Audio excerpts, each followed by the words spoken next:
50 வயது அப்பாவிடம் மகன் கேள்வி. பதிலை கேளுங்கள். நெஞ்சம் கணக்கும். ஓர் இளைஞன் தன் தந்தையை பார்த்து கேட்டான். Cellphone, TV, computer, internet, AC, washing machine, gas connection, mixie, grinder இவையெல்லாம் இல்லாமல் உங்களால் எப்படி வாழ முடிந்தது? தந்தை பதில் கூறினார். மரியாதை, மானம், மதிப்பு, வெட்கம், உண்மை, நற்குணம், நன்னடத்தை, நேர்மை, தெய்வபக்தி, தர்மம், ஒழுக்கம் இவை அனைத்தும் இல்லாமல் இப்போது நீங்கள் எப்படி வாழப் பழகிவிட்டீர்களோ அப்படிதான். ஆம், 1940 முதல் 1990க்குள் பிறந்த நாங்கள் உண்மையாகவே வரம் பெற்றவர்கள். நாங்கள் சைக்கிள் ஓட்டினோம், ஹெல்மெட் அணியவில்லை. பள்ளி முடிந்ததும் தோழர்களுடன் பொழுது சாயும் வரை விளையாடினோம். டிவியின் முன் உட்கார்ந்ததில்லை, உயிருள்ள தோழர்களுடன் விளையாடினோம்.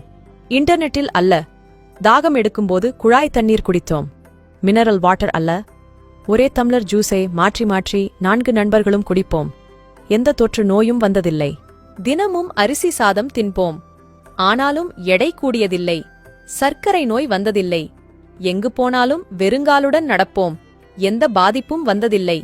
எங்கள் பெற்றோர் எந்த ஊட்டச்சத்து உணவும் தந்ததில்லை. ஆனாலும் ஆரோக்கியமாகவே இருந்தோம். எங்கள் பெற்றோர்கள் பணக்காரர்கள் அல்ல. ஆனாலும் அன்புக்கும் பாசத்துக்கும் பஞ்சம் இல்லை. பெற்றோர்களோடு படுத்து உறங்கினோம். ஹாஸ்டல் அறைகளில் அல்ல. உறவினர்கள் மற்றும் நண்பர்கள் வீட்டிற்கு முன்னறிவிப்பின்றி போவோம். வரவேற்பிற்கும் விருந்திற்கும் குறை இருந்ததில்லை. எங்களின் போட்டோக்கள் எல்லாம் கருப்பு வெள்ளைதான். ஆனால் எங்களின் நினைவுகளோ வண்ணமயமானவைகள். எங்களின் குடும்பங்கள் எல்லாம் அன்பை கொட்டும் கூட்டுக் குடும்பங்கள். உங்களைப் போன்று தனிக்குடித்தனம் அல்ல. எங்கள் தலைமுறையினர் எல்லோரும் பெற்றோர்களின் கட்டளைக்கு கட்டுப்பட்டு வளர்ந்தோம். பெற்றோர்களும் பிள்ளைகளின் உணர்வுக்கு மிகுந்த மதிப்பளித்தார்கள்.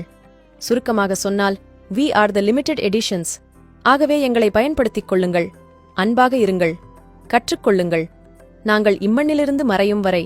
இதுபோல பயனுள்ள பதிவுகளுக்கு ஜே ஹெல்த் பக்கத்தை ஃபாலோ செய்யுங்கள். நன்றி.